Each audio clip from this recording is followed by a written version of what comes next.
Okay, in this video what I'm going to show you is how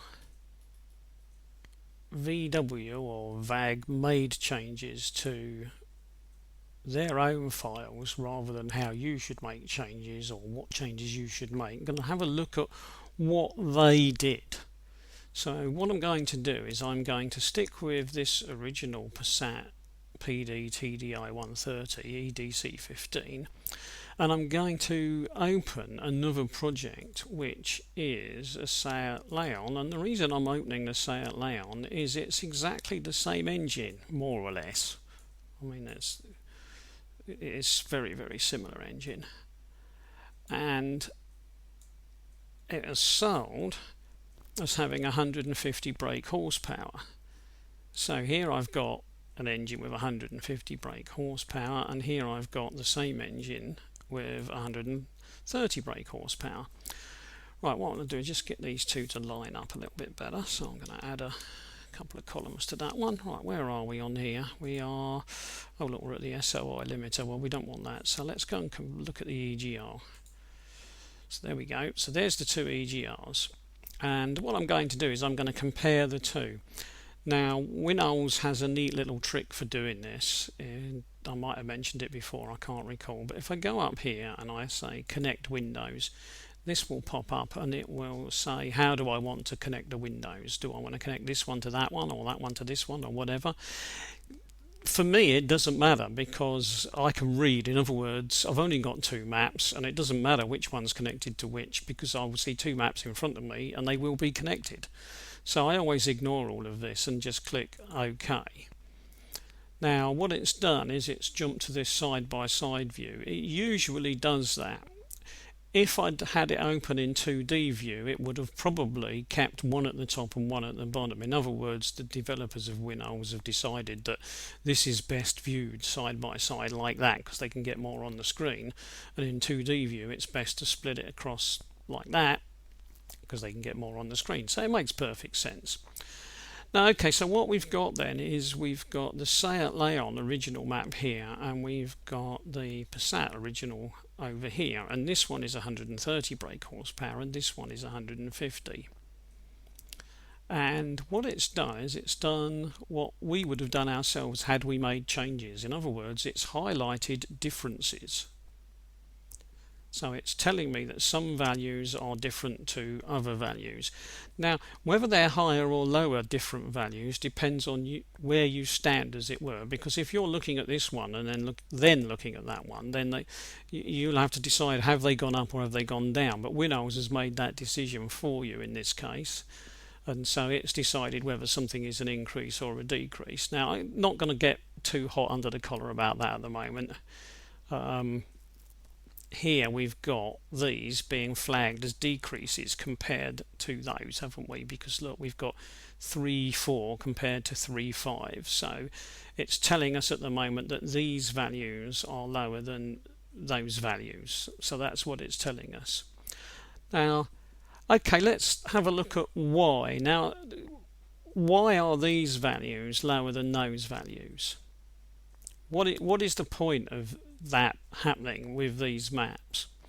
Well, if these values are lower, the designers must have decided that that would make some sort of difference to what was going on in the engine. Now, in many respects, are they lower in a big way? You know, is there a huge difference? Now, I suspect that these values and these values are effectively the same values. I know they're different, obviously, because we can see they're different, but I suspect that they are effectively the same values, and I suspect that it's the only real difference is tied in with a very slight difference in fueling.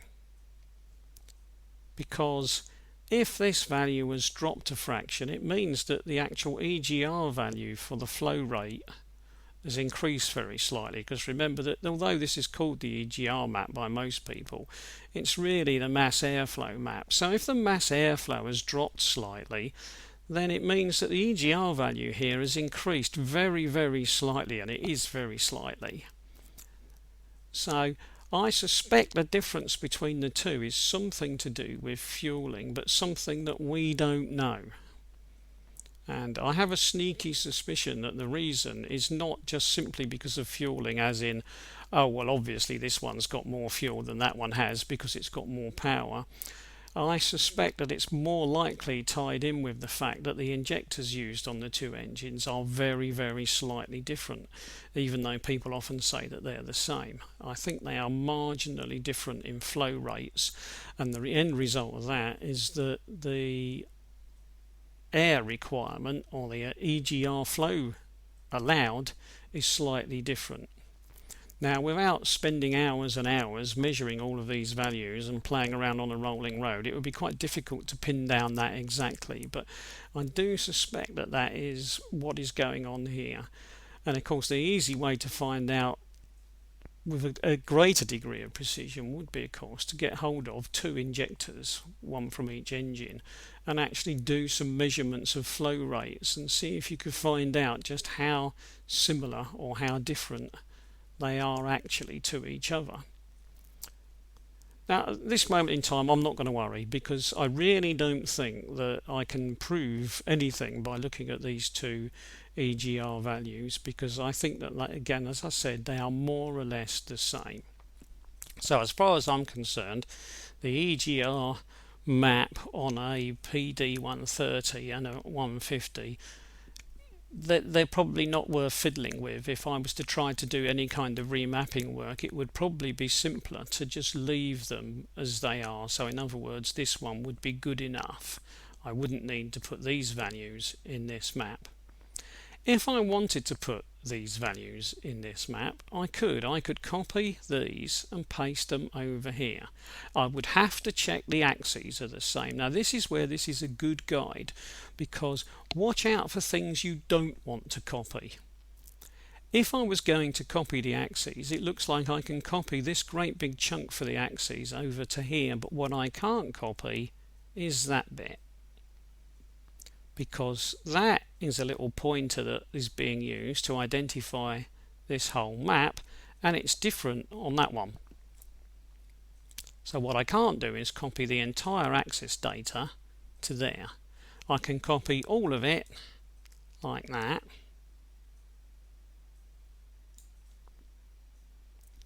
and then paste it over here. I can't do that while I'm in this view. So I can't do it anyway. I can't show you my doing that at the moment while I'm in this view, because you can see it won't know what I'm doing because it's highlighting both at the same time. But I'm just trying to make the point that I don't want to copy that, because let me just get rid of that. If I don't pay attention to what I'm doing and I don't spot that that's red, and I gaily copy all of that over to here, I may well have an engine that won't run, because it's possible that when the ECU runs this file, won't be able to find this map because one of these pointers is incorrect. So, as I've said several times throughout these videos, be careful what you change. Sometimes you can make daft changes and the engine simply doesn't notice, because the ECU has just ignored whatever change you've made because it wasn't relevant to the way the ECU is running, so a mistake doesn't show. But it's better not to make mistakes in the first place. Right, now, if we didn't have this view open, so in other words, if I go back and it says, do you want to reset the windows, and I say yes, notice it hasn't put them back where they were originally with one at the top and one at the bottom. It's left them side by side, which is fine. Let's just see if I can get a little bit more of that one to show and a little bit more of that one to show.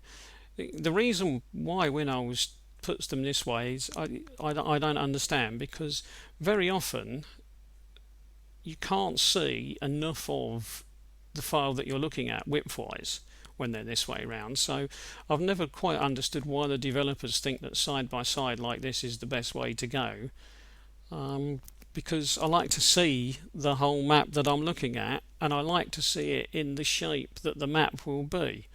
Obviously I will be able to see this fine if I make less columns, but then it won't be the shape of the map. So it's a difficult one. I don't understand that one sometimes, but never mind, there we go.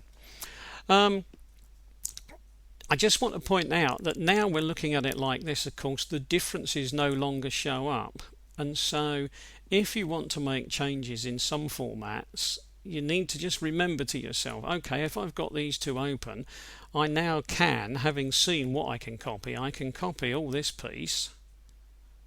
So I can literally go copy, and if I want to, I can put it in there and I can click paste, and then all of this will be in there. I'm not going to do that at the moment. So I'll come back over here and just clear that. So I'm not going to do that at the moment. But what I mustn't do, as I've just been saying, is I mustn't copy that bit into there, because that's going to ruin everything.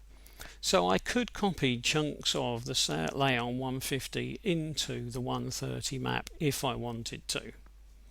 But as I say, I'm not convinced that the EGR values would actually be helpful. Right, I won't go any further than that for now. We may have to come back to this or we may not, so I'll stop there on that one.